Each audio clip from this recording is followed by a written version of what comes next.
Hello, everyone, and welcome again to another edition of the NDI Show. I am your host, John Powell.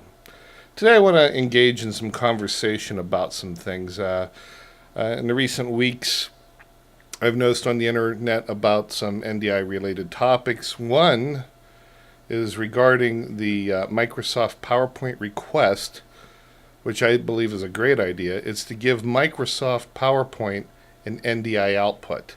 So there is an online petition right now for this request for Microsoft, and I'll font that in a link down below here so you can join that and join forces and try to make that happen. Since Microsoft put NDI output in the Skype program, let's hope that the powers that be also agree to put it into the PowerPoint program as well. But once again, I'll put the link down here for you guys to vote on that and see if we can get some inertia in making that happen. The second thing is I've been getting some emails regarding doing wireless, almost like IFB type for people's ears. What I had been using in the past was a product called Unity Intercom. And what I do is run NDI Studio Monitor on the Mac that's running the NDI Intercom. And then I can select what audio or what mix I want out of the TriCaster, because that's what I'm using, to feed that. You could use any NDI device to do that, but the TriCaster, I can do the mix minuses and send that mix out so there isn't any echoing in the earpiece and stuff. So that is the Unity Intercom. In the program audio that you can run in that, is you can do that by using NDI Video Monitor to make that possible. It's a very good product. There's a lot of schools I know are using it. It's great because you're not tethered to any hard connections. You're using either cell or Wi-Fi, and it's a great interface. I've used it quite a few times myself.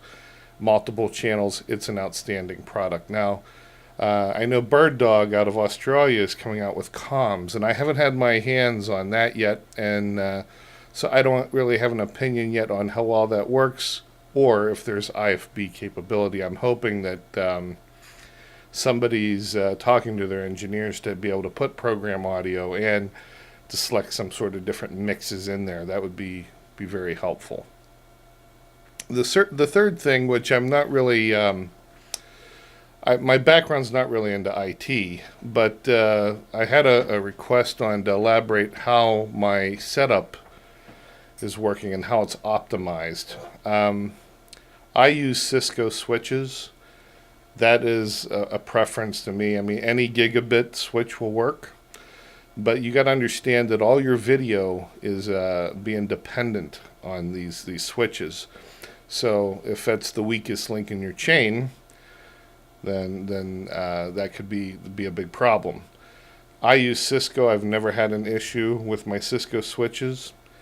When I set up my mobile trailers, I always had more than one network. I had a network that would tie into the internet for the webcasting purposes, but I also had an inner network in the truck so I could bring in my 3-play, my various graphics, any scan converter, anything, well, even then was IVGA pre-NDI, but anything network driven came in. And that was kind of dictated for the fact that when I was doing a lot of NCAA championships, we would go into a college, and as you know, IT, a lot of times it's locked down, but also they'd want the MAC address of my web streaming computer, so you would get one port to the internet. So if you have your own network set up and then have an encoder on the network, that was the best case scenario for myself. A lot of you guys out there doing the sports, these are things that you're going to find out along the way that makes things extremely helpful. There is some Magewell stuff coming out with NDI. I'm awaiting a package from US Broadcast on how to demonstrate that and get that. I'm pretty excited. There's some 4K NDI stuff out. NewTek just released a 4K Spark, and I should have one of those in transit soon to test that out. Pretty excited about that. that's kind of what's been cooking lately with the NDI world. A lot of people have been asking me about building trailers and mobile applications using the NDI stuff. There is a client in Pittsburgh, Duquesne University, that has a full NDI rig with a TC1 and a 3-play one or 3P1, and they're using an NDI graphics system. I can't recall. AJT out of Florida is the graphics system, and they've so far been going gangbusters with that. So that's good to hear. If there's anything in particular that you would like for me to look into, or if we have an overwhelming question about maybe a certain CG, um, I've been using the new blue stuff. I've been dabbling in the new premium feature through NewTek, the live graphics, and that's pretty cool, especially if you're a whiz at After Effects and Photoshop, to be able to tie that right into your existing hardware. That can be extremely helpful. Um, I'm kind of partial to having a separate operator run my graphics, and with the new blue stuff, it even has the ability to trigger it through macros. So if you're using, I believe, a vMix or the NewTek stuff, you can trigger it using macros, the reveals and pages and everything. Um, I'm going to put a link down below where you can send some more requests. Any kind of fan mail out there that anything you kind of want me to look into or elaborate more on. That pretty much sums it up for this week. We are in a transition of moving studios, so we're going somewhere where we can actually have a demo table and I can set the stuff up and actually do demonstrations. And the first demonstration I want to do is the Graphic Outfitters replay system, which I'm extremely excited about.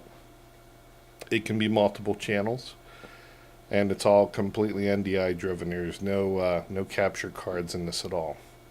So looking forward to that. So I believe that will wrap it up for this week. Again, any questions and comments, please send anything my way on Facebook or YouTube. Talk to you later. Tune in every Tuesday for new episodes of The NDI Show. Follow us on Facebook, YouTube, Twitter, and Instagram.